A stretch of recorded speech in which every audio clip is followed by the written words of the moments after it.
Okay, so we're back, and in the last video, we downloaded the model, we downloaded and installed PureRef, and we posed our model. Now, I was talking to another student about this, and they brought up a really good point. When I was doing animation in games, or if it was for commercials or whatever, one of the things you tend to do, and you'll see this a lot in these these Disney making of or DreamWorks making videos, they'll actually record themselves, which is even easier now than when I was doing pure straight animation. I mean, now I still work in games, but I'm doing more technical art. But back when I was even as a tech artist, I do animation from time to time. Like you'll actually record yourself acting out the pose, right? They say that animators are shy actors. But anyway, back to this. You could actually record yourself doing a walk, and then you could record it that way. But I think for a first pass, it's always a good idea to just learn the mechanics of the program, block it out, and then once you get through the tool, you can start to really refine your animations to do great work. Anyway, if you recall from here, from these two references, this is frame one. So this is our contact pose, right? And then we have a down pose and so forth. So let's go ahead and knock out the contact poses for one. And then there's a reason we do this all the way in 25 is because we're actually animating at 24 frames. So let's actually set that up as well. So down here at the bottom, I'm just in layout mode. You could go to animation mode here. But I think when you're first starting out, just stay in layout mode. And then when you do your second walk cycle, I usually do a walk across the surface, and I'll do that maybe in animation tab but I just don't want to overcomplicate or scare you with this stuff. So I'm going to go ahead and hit tab, make sure first I'm in pose mode. And then I want to change this from action editor. Let's go ahead and click on this here, and let's just switch it to timeline. And this is where we're going to animate. Now it looks like right off the bat, we have some keys to lock our character's position in place. It could be the shoulders. So I'm just going to hit A here to select A like Apple, the whole model. And then inside of here, just make sure everything is highlighted. And it is highlighted because you can see it's all yellow. And then we just hit X, and then I'm going to hit delete keyframe. So we have a fresh, clean character model here. And then really, I'm going to zoom in here. I'm going to bring this up like this. And let's just pose out our model. Now, I'm going to work on the legs first. So let's go ahead and I think the legs were one, yeah. And let's turn off this second visible option. It's down here with this little running guy. Now, if you don't see the running guy, you might have to select something. And again, hit your tab key and just make sure you're in pose mode. You can also check it here, switch it to pose mode here. So what I'm going to do is, and if you don't see this here, hit T like Tom. I'm going to select my move tool. You could also, if you're more comfortable, you can hit G and shift the character's foot back. But I'm assuming that you're sort of new to all this and you'd like a little bit more structure. So I'm going to select this left foot here. And what I tend to do is I switch between these different tabs as I'm working. For example, there's this output, and that's for our resolution of rendering. Here's our renderer, mechanics. Let's see what else we're going to use. If you click here where it says object properties, you're going to want to leave transform open, and we're going to be doing a lot of switching between this and this. So the reason for that is you could see if I move my,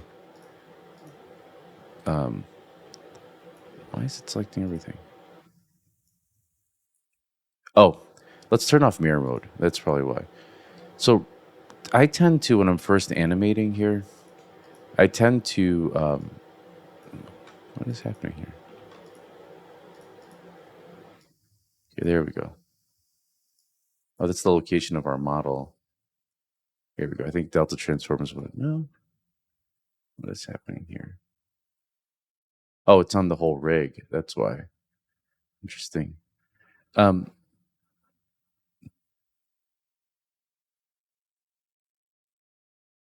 If we, I think this is what I'm looking for, actually. Sorry, I'm going to switch between data and my bone mode. Sorry, again, I'm switching gears mentally from Maya to this.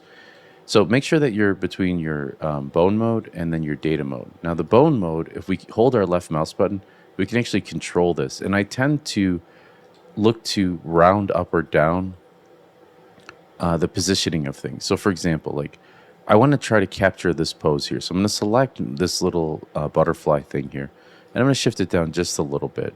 And I see I'm getting on the y-axis this minus 0.26. So I'm just going to do minus 0.03. And then for now, that's going to be a pretty good place where I want the hips to be. For this foot, I'm going to move that minus 0.3, and then I'm going to move this front foot here 0.3. Oop, I think I was supposed to go in Y. Sorry, 0.3. Yeah. So you could see, maybe we move this a little bit more, and maybe that was a little bit too extreme. I think that is too extreme. But let me play with this value here. So I'm going to select this. Now what this does is this allows us to rotate the heel of our character. So that actually wasn't too bad. So this is minus 40 here. So I'm going to go ahead and rotate this on X to positive 40. Oops. Minus 40 as well. Oh, you know what? I'm sorry. I want to select this little C. Let me zoom in a little bit so you can see that. This little C here. And let's try this for 40. There we go. So we're getting a pretty close pose. Now the stride of the legs is a little bit too far, but so is his. And we could always tweak this later. So what I'm going to do is let's also animate the arms. So let's go back up to data here and let's turn on the FK for the arms. And I'm just going to select this little circle here. And let's go down here and let's see, like you could see here that this is a really, sorry, it froze for a second. I'm going to go ahead and make sure I save this as well because we don't want it to crash. But we want to make sure this is really cleaned up is what I was trying to say. So for example, on the rotation here, I might make it 3. And then for this y-axis, let's see. And let's set this to minus 0.75. Make sure this is selected. And then minus 80. I think that's pretty good. It's right at the side. So if we look at this image, the arm, I'm actually doing the inverse of this. Like this should be back here, but the arm on the same side sort of swings in the opposite direction of the leg. So this arm here, what we can do is on the x-axis, we can just kind of bring that forward. We'll do maybe minus 25 just so it's outside of here. And then on this arm here, we'll do the same cleanup. We'll do a positive 25 because we're going across this Cartesian graph. So if we do 25 here, you could see. And again, we're just doing really the opposite. So this would be 0.75. And if I remember correctly, we did minus 80. So this one's going to be a positive 80 here, just because we're at the opposite sides of this model. All right, now what I want to do is I want to lock in this or keyframe this pose.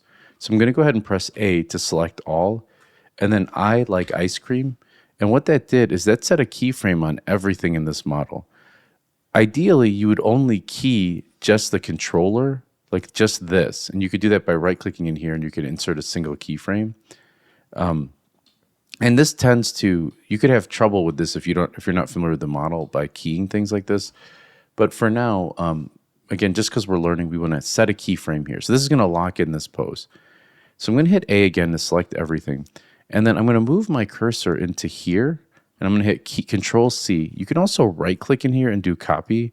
And I'm going to go all the way to frame 25. Now, if you remember here, if we look at our animation here, this is the inverse. Frame 25 is just the inverse. And we want to make sure also that our ending frame is actually on frame 24. We're going to do a 24-frame animation. And let's actually adjust our settings here so that we make sure that under output here, our frame rate is 24 frames. Okay, so back down here, we're at 25 frames. I'm going to go to frame 25, which is outside of this area. And there's a couple things you can do. You could scroll the wheel into zoom. And then if you hold Control, Alt, you can scroll your wheel. Alt and wheel will allow you to scroll between your animation. And then, let's see, Shift and scrolling your wheel lets you go up and down in here. So I'm holding Shift and using my middle mouse wheel to go up and down. Control and wheel goes left and right. And then just scrolling your wheel in will zoom in and out. So I'm going to hold Alt and just move my playhead all the way to 25. You can also type 25 here to do that. And then I'm just going to hit I again. And that's going to key it all the way across. Now, if you look over here on frame 13, which is this pose here, is actually the inverse or the flipped of this. What's really nice about Blender is, opposed to some other content creation tools where you have to download an extra plugin, you can actually paste a flipped version of this model across the axis. So the way you do that is, remember we have that, we just pasted this frame here. So if we go to frame 13 and I right click, I can do paste flipped. So I'm going to go ahead and click on that, and you could see it pasted the flipped version of that. You could also hit Control Shift Control V. Now if you have keys all over the place, which tends to happen when people are first learning this, just restart the whole process. Watch the video from the beginning of this video, and don't worry if there's nothing wrong with you. I've had to do that too. All right, so let's power through this. You can see here on frame 4, it's our down pose. So what I'm going to do is hold Alt and just, let's see, zoom in there a little bit. Let's click in here, hold Alt, and then scroll over to 4. And what you notice is this foot here, this front foot goes flat. So I'm going to select this little foot controller here, and I'm going to take my rotate X, and I'm just going to type a 0 here, and that flattens it out. Now, when I scroll back, now you'll notice actually it did not save that key because I didn't press I. There is an auto key feature, which is this guy right here, where when you turn that on, it'll automatically set a key for you there. So there it is, it's there. So now what we have going on is we have it set. Remember we did -40, and as we go to 4, it zeroes it out so that the foot goes flat, which is pretty cool. And what also happens here is we tend to, this is again exaggerated, we don't really go put a toe there, but our foot drags. So what you can do, and something that's useful is if you click on this little red circle here, it can lock it in this side profile view. This foot here tends to just kind of go up a little bit. So I'm going to select this, and maybe we'll take this up to 30 here and just give it a little bit more exaggeration. And the arms tend to, again, get a little bit wider as we're stepping. So here's our arm here. And you could just say, okay, you know what? I'm going to, on frame 0, right? Our arms are out here, which is, you know, what, -25? Maybe I'll just keep it at -25 on frame 4. So I'm going to go to frame 4, and I'm just going to copy this and then just paste it there. And then same thing on frame 0. I'm going to select this other arm here, highlight these keys, hit Control C, and then I'm just going to go to frame 4 and paste that. So our arms aren't, well, you know what? I'm going to undo that. Sorry. Kind of like the smaller look of, let me see. Yeah, the way that looks, how it's coming in a little bit more naturally. Yeah, I like that. How, yeah, it doesn't look bad. Because at frame 7, our arms are directly at our side. So let's go ahead and say, okay, say we're happy with that, but we want to go a little bit lower, like our hips move down a little bit. Notice that they go down this way. So just on this axis, I'm going to move the hips down a little bit. It should auto key it.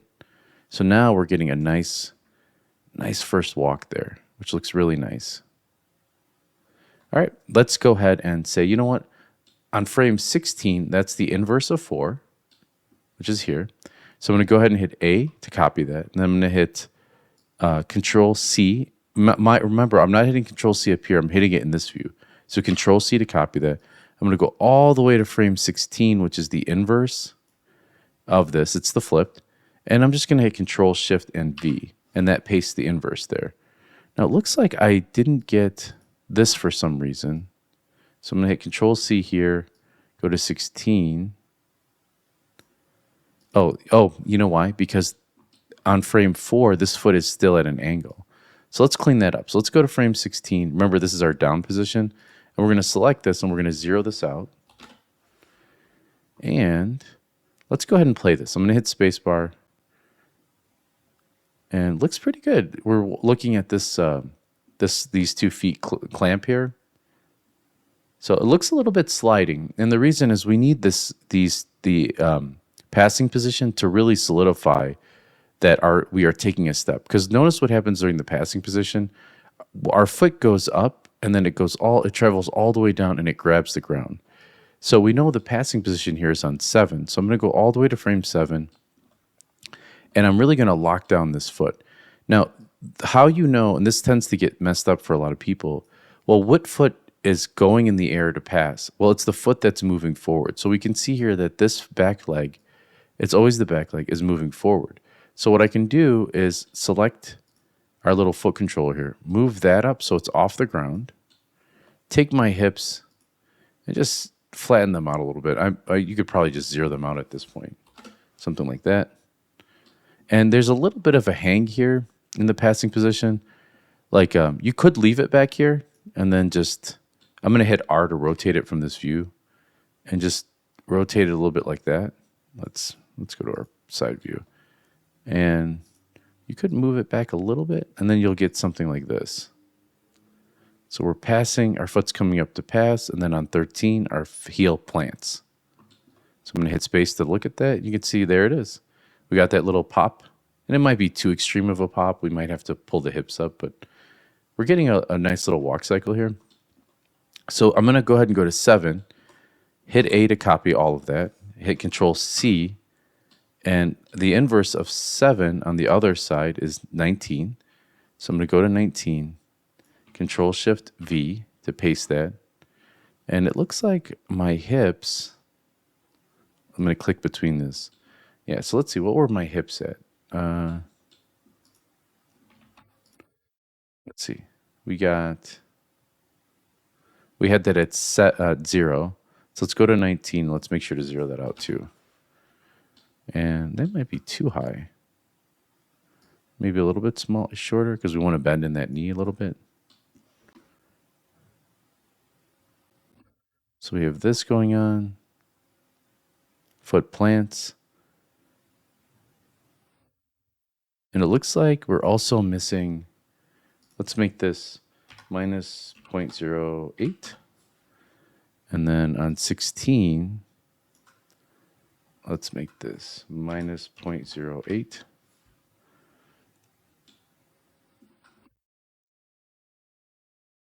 And let's see, we got the passing pose, the foot plants on 13, 16.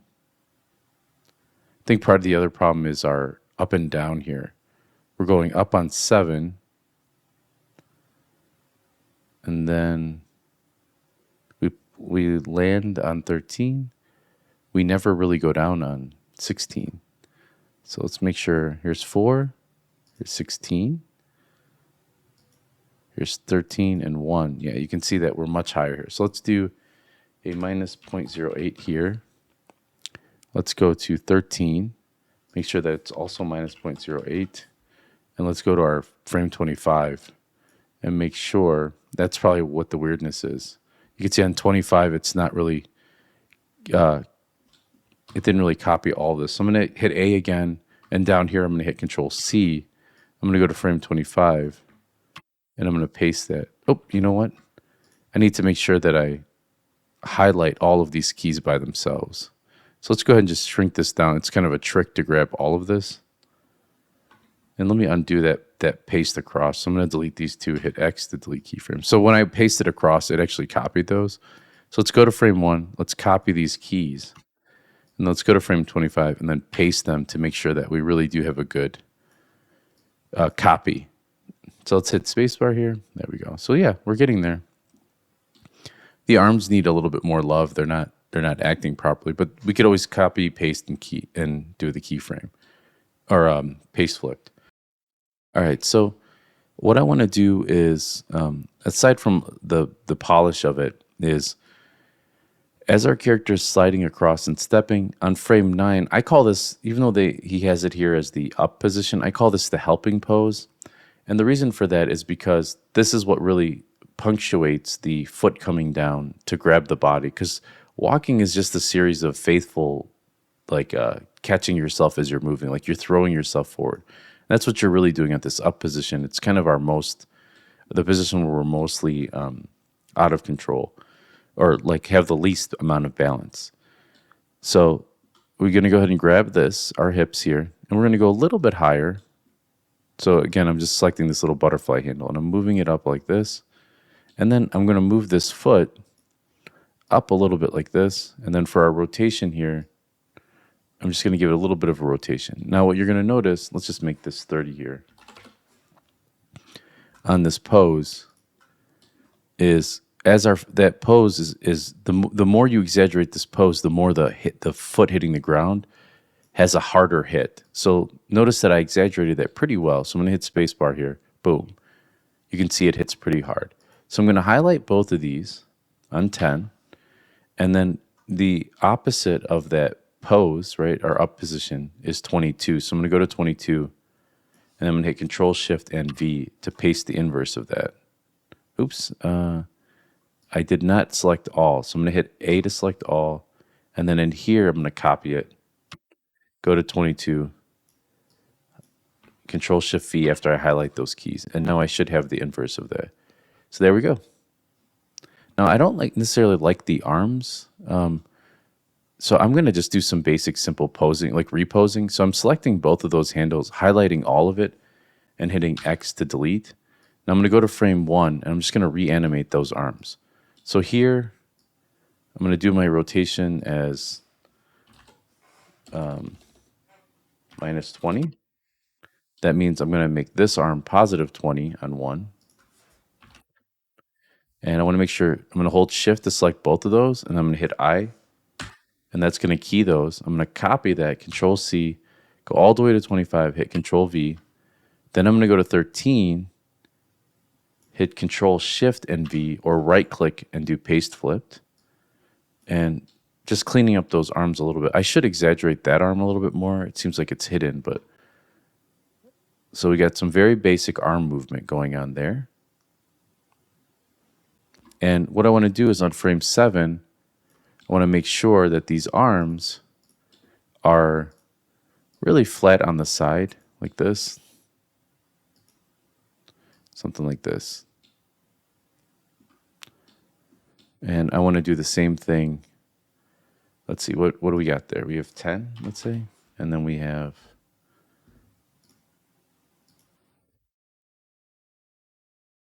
here. So I'm going to highlight, I'm going to hold Shift and select both of those, both of these arm rings here. Highlight these, hit Control C, and remember the inverse of 7 is 19. I'm just going to go to 19 and paste them. And that's going to give me a little bit cleaner of a arm movement. All right, so I'm going to go ahead and go to my my data section, and I'm going to turn these off so we can see this. I'm going to go ahead and hit spacebar. There we go. We have a very generic walk. Now, there's a lot of things that, because we're going to be doing a walk across the surface, and then we're going to punch it up. And what I mean by that is we're going to add some finger movement, some hand swing, some foot rotation, things like that. But for now, you've got a very basic, generic walk, and it's kind of cool. You know, we watched the animation of this in class, so like go back and rewatch it. The animation being the Blender Foundation animation of this character. And the story behind this character. So, yeah, go back and watch that. Look at your own animation in comparison and just see how the mechanics line up. So in the next video, we're going to do the walk across the surface, and after we do that, we're going to punch up the animation in respect to movement.